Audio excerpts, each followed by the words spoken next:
उदास होकर लेट गया। राजा को जब राजकुमार द्वारा अन्न जल त्यागने का समाचार ज्ञात हुआ तो वह अपने मंत्रियों के साथ अपने पुत्र के पास गया और कारण पूछा। राजकुमार ने राजा को उस लड़की के घर का पता बता दिया। मंत्री उस लड़की के घर गया। मंत्री ने ब्राह्मण के समक्ष राजा की ओर से निवेदन किया। कुछ ही दिन बाद ब्राह्मण की कन्या का विवाह राजकुमार के साथ संपन्न हो गया। कन्या के घर से जाते ही ब्राह्मण के घर में पहले की भांति गरीबी का निवास हो गया। एक दिन दुखी होकर ब्राह्मण अपनी पुत्री से मिलने गए। बेटी ने पिता की अवस्था को देखा और अपनी माँ का समाचार पूछा। ब्राह्मण ने सभी हाल कह सुनाया। कन्या ने बहुत सा धन देकर अपने पिता को विदा कर दिया, लेकिन कुछ दिन बाद वही हाल हो गया। ब्राह्मण फिर अपनी कन्या के यहाँ गया और सभी हाल कहा तो पुत्री बोली कि हे पिताजी, आप माता जी को मेरे पास लिवा लाएं।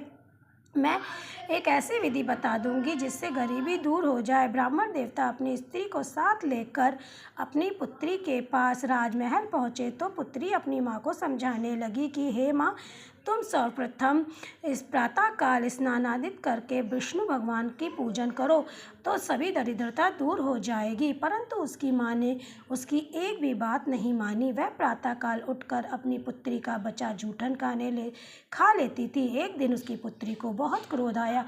उसने अपनी माँ को कोठरी में बंद कर दिया। प्रातः उसे निकालकर स्नान आदि कराकर पूजा पाठ कराया तो उसकी माँ की बुद्धि ठीक हो गई। इसके बाद वह नियम से पूजा पाठ करने लगी और प्रत्येक बृहस्पतिवार का व्रत रखने लगी। इस व्रत के प्रभाव से मृत्यु के बाद वह स्वर्ग को गई। वह ब्राह्मण भी सुखपूर्वक इस लोक से सुख भोग कर स्वर्ग को प्राप्त हुआ।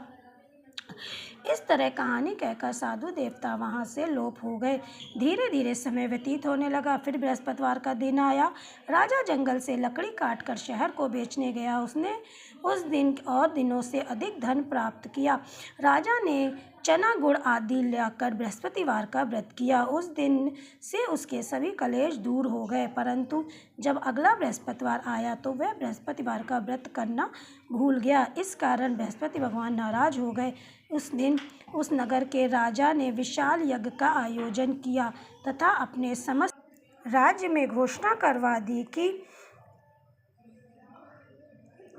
सभी मेरे यहाँ भोजन करने आवे। किसी को घर में चूल्हा ना जल किसी के घर में चूल्हा ना जले। यह आज्ञा को जो ना मानेगा वह उसको फांसी दे दी जाएगी। राजा की आज्ञा अनुसार राज्य के सभी वासी राजा को भोज में सम्मिलित हुए, लेकिन लकड़हारा कुछ देर से पहुंचा, इसलिए राजा उसको अपने साथ महल में ले गए। जब राजा लकड़हारे को भोजन करा रहे थे तो रानी की दृष्टि उस खूंटी पर पड़ी जिस पर हार लटका हुआ था। उसे हार खूंटी पर लटका नहीं दिखाई दिया। रानी को निश्चय हो गया कि मेरा हार इस लकड़हारे ने चुरा लिया है। उसी समय सैनिक बुलवाकर उसको जेल में डलवा दिया। लकड़हारा जेल में विचार करने लगा कि न जाने कौन से पूर्व जन्म के कर्म से मुझे यह दुख प्राप्त हुआ है, और जंगल में मिले साधु को याद करने लगा। तत्काल बृहस्पति देव साधु के रूप में प्रकट हो गए और कहने लगे, अरे मूर्ख, तूने बृहस्पति देवता की कथा नहीं कही, इसी कारण तुझे यह दुख प्राप्त हुआ है। अब चिंता मत कर। बृहस्पतिवार के दिन जेल खाने के दरवाजे पर तुझे 4 पैसे पड़े मिलेंगे। उनसे तू बृहस्पति देव की पूजा करना तो तेरे सभी कष्ट दूर हो जाएंगे। अगले बृहस्पतिवार उसे जेल के द्वार पर 4 पैसे मिले। राजा ने पूजा का सामान मंगाकर कथा कही और प्रसाद बांटा। उसी समय रात्रि में बृहस्पति देव ने उस नगर के राजा को स्वप्न में कहा, हे राजा, तूने जिसे जेल में बंद किया है उसे कल छोड़ देना, वह निर्दोष है। राजा प्रातःकाल उठा और खूंटी पर हाथ टंगा देखकर लकड़हारे को बुलाकर क्षमा मांगी तथा राजा के योग्य सुंदर वस्त्र आभूषण भेंट कर उसे विदा किया। गुरुदेव की आज्ञा अनुसार राजा अपने नगर को चल दिया। राजा जब नगर के निकट पहुंचा तो उसे बड़ा ही आश्चर्य हुआ।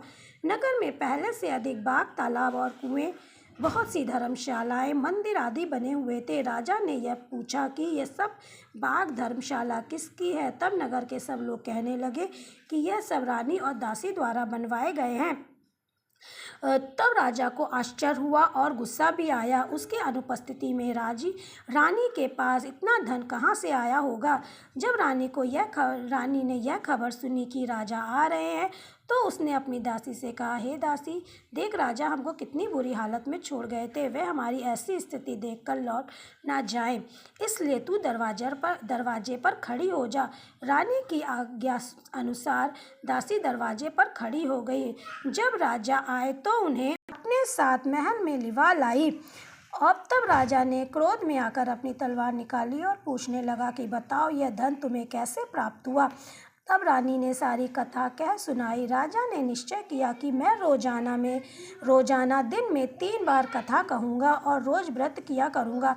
अब हर समय राजा के दुपट्टे में चने की दाल बंधी रहती तथा दिन में 3 बार कथा कहता। एक रोज राजा ने विचार किया कि चलो हम बहन के यहाँ हो आऊँ। इस तरह का निश्चय कर राजा घोड़े पर सवार होकर बहन के यहाँ चल दिया। मार्ग में उसने देखा कि कुछ आदमी एक मुर्दे को लिए जा रहे थे। उन्हें रोककर राजा कहने लगा कि अरे भाइयों, मेरी बृहस्पति देवता की कथा सुन लो। वे बोले, लो हमारा तो आदमी मर गया है और इसको अपनी कथा की पड़ी है। परंतु कुछ आदमी बोले, अच्छा कहो, हम तुम्हारी कथा अवश्य सुनेंगे। राजा ने दाल निकाली और कथा कहनी शुरू कर दी। जब कथा आधी हुई तो मुर्दा हिलने लग गया और जब कथा समाप्त हुई तो मुर्दा राम राम करके खड़ा हो गया। राजा आगे बढ़ा। उसे चलते चलते शाम हो गई। उस आगे मार्ग में एक किसान खेत हल चलाता मिला। राजा ने उससे कथा सुनने का आग्रह किया, लेकिन वह नहीं माना। राजा आगे चल पड़ा। राजा के हटते ही बैल पछाड़ खाकर गिर गए तथा किसान के पेट में बहुत जोर से दर्द होने लगा। उसी समय किसान की पत्नी रोटी लेकर आई। उसने देखा कि उसके पुत्र ने सब हाल कह सुनाया। बेटे ने सभी हाल बता दिया। बुढ़िया दौड़ी दौड़ी